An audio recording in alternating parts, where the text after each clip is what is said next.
क्या आपने कभी सुना है कि कोई माँ मरने के बाद भी अपने बच्चों को ढूंढती है?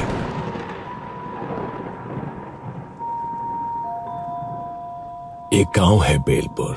दिन में बिल्कुल आम, पर रात होते ही यहां की हवा भी सांस लेना भूल जाती है। लोग कहते हैं कि रात में उन्हें पीपल के नीचे एक औरत बैठी दिखाई देती है, गोद में बच्चा, पर होठों पर एक ही सवाल, मेरा बच्चा कहाँ है?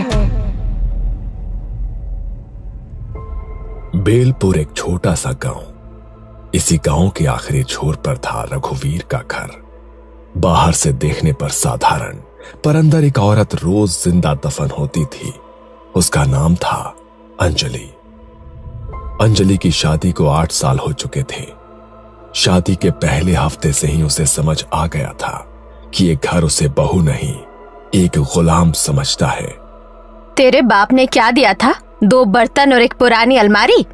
अंजलि चुप रहती है। शायद कल सब ठीक हो जाएगा। लेकिन हर कल पहले से बदतर हो गया। शादी में जितना खर्च किया उतना तो आज तक वसूल भी नहीं हुआ है। साल बीतते गए, घर में कोई किलकारी नहीं गूंजी। पहले फुसफुसाहटें थी, फिर ताने बने, और फिर ये ताने अंजलि की पहचान बन गए। सुबह का वक्त था। अंजलि चूल्हे पर रोटी सेक रही थी। उसके हाथ कांप रहे थे।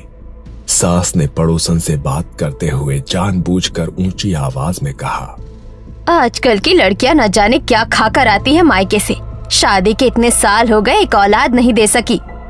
अंजलि ने पीछे मुड़कर कुछ कहना चाहा, लेकिन शब्द गले में अटक गए। रघुवीर हंसते हुए बोला, अरे माँ छोड़ो ना, किस्मत ही फूटी है इसकी। मेरे दोस्त के घर देखो, शादी के 2 सालों में 2 बच्चे।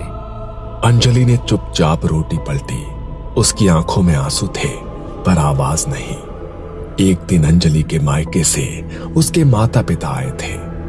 माँ ने बेटी को देखते ही समझ लिया कि कुछ बहुत गलत है। अंजलि खाना परोस रही थी।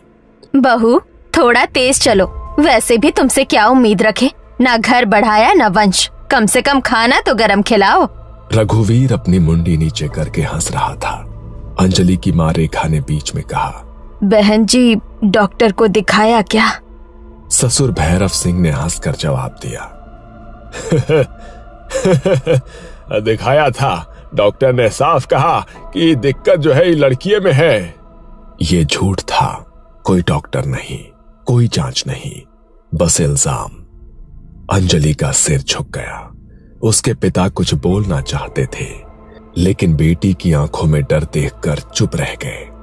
धीरे धीरे ये बातें घर की 4 दीवारों से बाहर निकल गई। कुएं पर पानी भरती औरतें उसे देखकर कहती, वही अंजलि है ना?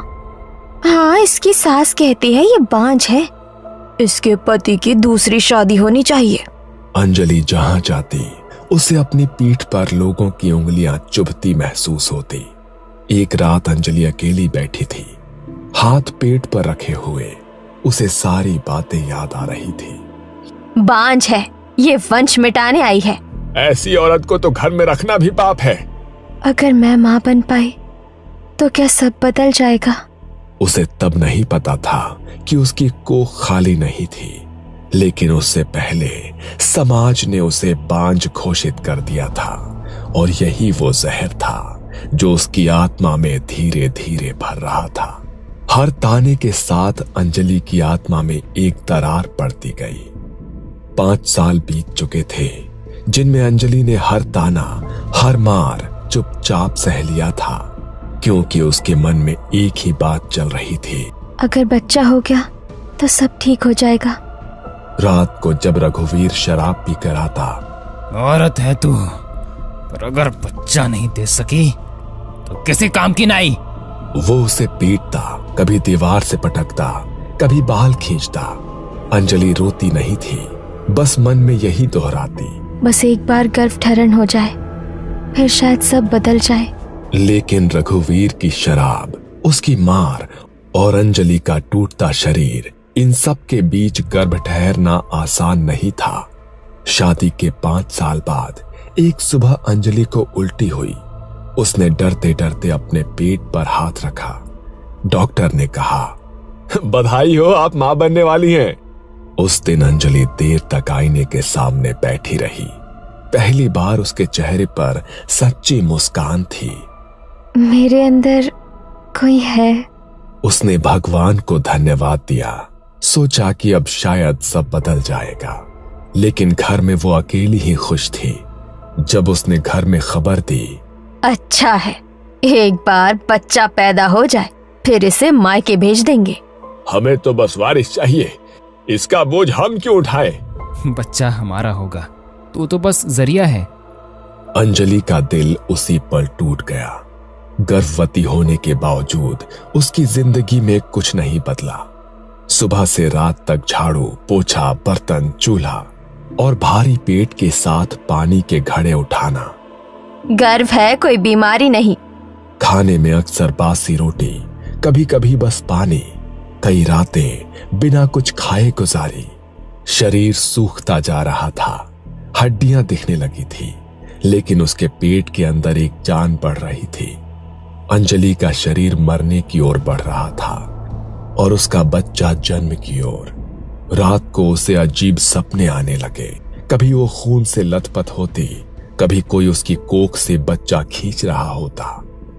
मेरा बच्चा मतलब। एक दिन सुबह सुबह अंजलि डॉक्टर के पास से लौटी थी। डॉक्टर ने साफ कहा, कमजोरी बहुत ज्यादा है, खाना ठीक से नहीं खाओगे तो बच्चा और तुम दोनों खतरे में रहोगे। अंजलि ने बस सिर हिलाया था। वो जानती थी कि घर में उसकी सेहत किसी के लिए मायने नहीं रखती। ये क्या है? हम क्या जानवर हैं जो ठंडा खाना खाएंगे? पूरे घर में उसकी चीख गूंज गई। अंजलि घबरा गई। माँ जी, डॉक्टर के यहाँ से आई थी, थक गई थी, अभी गर्म कर देती हूँ। ससुर ने बिना कुछ कहे थाली को जोर से धकेल दिया। थाली उलट गई, दाल फैल गई, रोटी जमीन पर गिर गई। नाक कटवाने आई है, बांझ थी, अब गर्भ में भी अकल नहीं आई है। और तभी रघुवीर उठा। उसकी आंखें लाल थी, मुंह से शराब की बदबू। जानबूझकर करती है ये सब, हमसे बदला ले रही है। पहला थप्पड़ पड़ा, अंजलि लड़खड़ा गई। दूसरा थप्पड़, फिर लात। कोई बचाने नहीं आया। अंजलि चिल्लाई, माँ जी, बाबूजी, मुझे बचाओ। लेकिन शांताबाई और ससुर चुपचाप बैठे देखते रहे। रघुवीर रुक नहीं रहा था। घूंसे, लात, दीवार से टकराता शरीर। अंजलि जमीन पर गिर पड़ी। उसने दोनों हाथ अपने पेट पर रख लिए। मेरे पेट में बच्चा है, उसके लिए तो रुक जाओ। लेकिन चीखते चीखते अचानक अंजलि शांत हो गई। उसकी जान चली गई थी। पूरे कमरे में सन्नाटा। सिर्फ एक बात, अच्छा हुआ झंझट खत्म, लेकिन इसे ऐसे ही नहीं छोड़ सकते। अगर किसी को पता चल गया तो पूरा गांव सिर पर चढ़ जाएगा। पुलिस, पंचायत और फिर बदनामी अलग। शांताबाई ने अंजलि की लाश को घूरते हुए देखा। उसकी आंखों में न डर था न पछतावा। कोई संस्कार वंस्कार नहीं होगा। चिता जलेगी तो पूरे गांव को बताना पड़ेगा, झूठी चिंता दिखानी पड़ेगी। थोड़ा रुक कर वो बुदबुदाए, कल मोही बच्चा लेकर चली गई। रघुवीर चुप था। शराब का नशा अब उतर चुका था। उठा इसे और पीछे खेत में गाड़ दे, सुबह तक कोई निशान नहीं रहना चाहिए। रघुवीर ने अंजलि के शरीर को उठाया। उसके हाथ अब भी पेट को पकड़े हुए थे, जैसे वो मरने के बाद भी अपने बच्चे को बचा रही हो। रघुवीर का हाथ एक पल को कांपा, लेकिन वो रुका नहीं। उसने अंजलि को उठाया और पीछे के दरवाजे से बाहर निकला। खेत में अंधेरा था। रघुवीर ने एक गड्ढा खोदा और अंजलि को उसी कपड़े में गाड़ दिया गया जिसमें वो मरी थी। न कोई मंत्र, न कोई अग्नि, न कोई अंतिम शब्द। ऊपर खेत, नीचे एक मां और उसके गर्भ में अधूरी जिंदगी। रघुवीर वापस आया, हाथ धोए। तीनों ने चुपचाप खाना खाया। तीनों अपने अपने कमरों में सोने चले गए, जैसे कि कुछ हुआ ही ना हो। जैसे घर में कभी अंजलि थी ही नहीं। 3 दिन बीत गए थे, घर में अंजलि का नाम कोई नहीं लेता था। खेत के पीछे की मिट्टी अब बैठ चुकी थी। पर तीसरी रात, आधी रात के करीब शांताबाई की नींद टूटी। कानों में छोटे बच्चे की आवाज गूंज रही थी। ये किसकी आवाज है? कहीं बच्चा रो रहा है? कौन सा बच्चा? सो जा। लेकिन आवाज रुकने का नाम नहीं ले रही थी। धीरे धीरे वो आवाज पूरे घर में फैल गई। अगली सुबह गांव के चौराहे पर लोग इकट्ठा थे।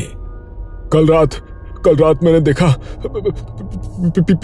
पीपल के नीचे एक औरत बैठी थी और वो रो रही थी। अब मैंने भी सुना, किसी के रोने की आवाज आ रही थी। मैंने भी देखा, लेकिन चेहरा साफ नहीं दिखा, पर गोद में कुछ था। गांव में बात फैल चुकी थी कि रात में कोई औरत दिखाई देती है। रघुवीर के घर में अब रातें सबसे डरावनी हो चुकी थी। कभी किसी के जोर से चिल्लाने की आवाज आती, कभी ऐसा लगता जैसे कोई असहनीय दर्द से कराह रहा हो। माँ, आपने सुना? हाँ, हर रात। एक रात भैरव सिंह को आंगन में अंजलि बैठी दिखी, गोद में एक बच्चा। वो उसे झुला रही थी। अंजलि। पलक झपकते ही वहां कोई नहीं था। हर रात उन तीनों के लिए एक सजा बन गई थी। डर के मारे तीनों एक ही कमरे में सो रहे थे। एक रात सभी सो रहे थे, दरवाजा बंद था। अचानक कमरे में ठंडी हवा आने लगी और खिड़की हवा से खड़खड़ाने लगी। तीनों का दम घुटने लगा। माफ कर दे अंजलि, गलती हो गई। अंधेरे में अंजलि की आत्मा खड़ी थी। उसके बाल हवा में लहराने लगे। गोद में बच्चा। मेरा बच्चा कहाँ है? तीनों का दम घुटने लगा। वो चीख भी नहीं पाए। सुबह तीनों की लाशें मिली। उनका अंतिम संस्कार करने वाला कोई नहीं बचा। गांव में भी अब अंजलि का डर फैल चुका था। रात में कोई बाहर नहीं निकलता। बच्चों को अकेला नहीं छोड़ा जाता। ये कोई साधारण आत्मा नहीं है।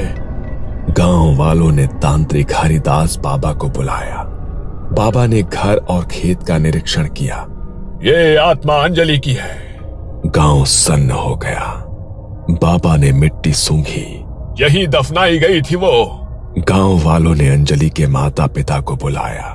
रेखा बेटी की खबर सुनते ही जमीन पर बैठ गई। मेरी बच्ची। हरिदास बाबा ने कहा, गर्भवती आत्मा को शांत करने के लिए उसे वो देना पड़ता है जो उसके लिए सबसे प्रिय हो। अंजलि की पसंदीदा चॉकलेट, बचपन की गुड़िया, उन्हें खेत के पास रखा गया। माँ और बच्चे दोनों को अग्नि दो। मिट्टी खोदी गई। अंजलि का शरीर निकाला गया। अंतिम संस्कार किया गया। आज भी जब आधी रात के बाद कोई खेतों के पास से गुजरता है तो हवा अचानक ठंडी हो जाती है। कहते हैं कि मिट्टी के उस सन्नाटे में एक साया उभरता है। गोद में बच्चा, आंखों में अधूरी ममता और होठों पर एक ही सवाल, मेरा बच्चा कहाँ है?